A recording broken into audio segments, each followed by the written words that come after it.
Hello everyone, this is Eric. Welcome to my YouTube channel. So today we going to summarize on the book Thinking Fast and Slow by Daniel Kahneman Part 3. So let's start. 11. Intuition. Why instead of making decisions based on rational considerations, we are often swayed by emotional factors. If utility theory is false, which theory is correct? Another alternative is prospect theory, developed by the author himself. Kahneman's prospect theory challenges utility theory by showing that when we make choices, we don't always act in the most rational way. Imagine two scenarios. In case 1, you are given $1,000 and have to choose between 100% get $500 or bet 50/50ths to win another $1,000.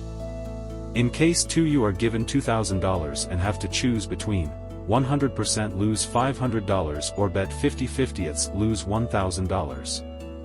If we were to decide only rationally, you would make the same choice in both cases. But that's not the case. In the first example, most people would take the safe bet of $500, but in case 2, most people risk it.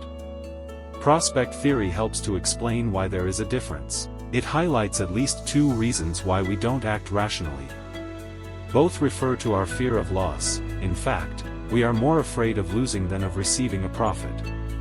The first reason is that we value things based on reference points. Starting at $1,000 or $2,000 in either scenario changes our ability to gamble, because the starting point affects how we value our positions.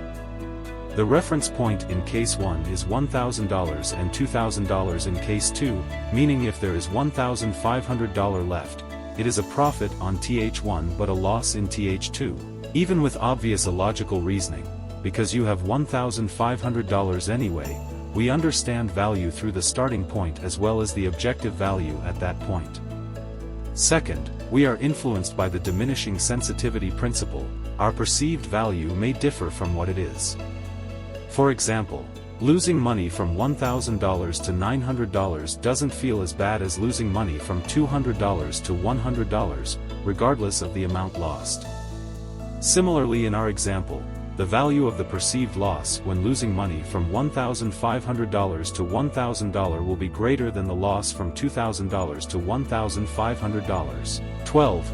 False images. Why psychology builds a complete picture to explain the world, but they often lead to overconfidence and falsehoods. To understand situations, our minds use cognitive coherence. We construct complete mental images to explain ideas and concepts. For example, we have a lot of images in the brain about the weather. If we have a picture of summer weather, maybe a picture of a bright, hot sun makes us sweat profusely. In addition to helping us understand things, we also rely on these images to make decisions. When making decisions, we refer to these images and build assumptions and conclusions based on them. For example, if we want to know what to wear in the summer, we base our decisions on the image in our mind of summer. The problem is that we trust these images too much. Even if the statistics and available data disprove these mental pictures, we will still let it guide us. The weatherman might think it's going to be cold today, but you're still in shorts and a t-shirt, as your mind-blowing summer picture tells you.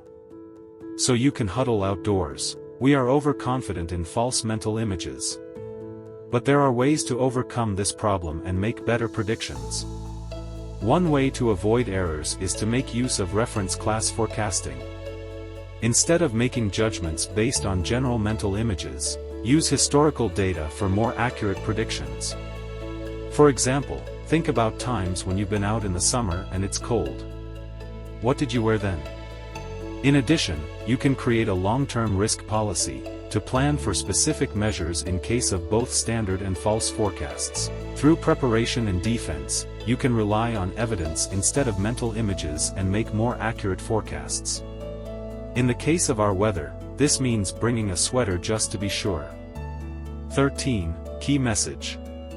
Thinking fast and slow shows us that our mind is composed of 2 systems. System 1 works instinctively and requires very little effort. System 2 works more meticulously and requires more concentration. Our thoughts and actions change depending on which system is controlling the brain at the time. Thanks for watching video. Please like and subscribe to our channel.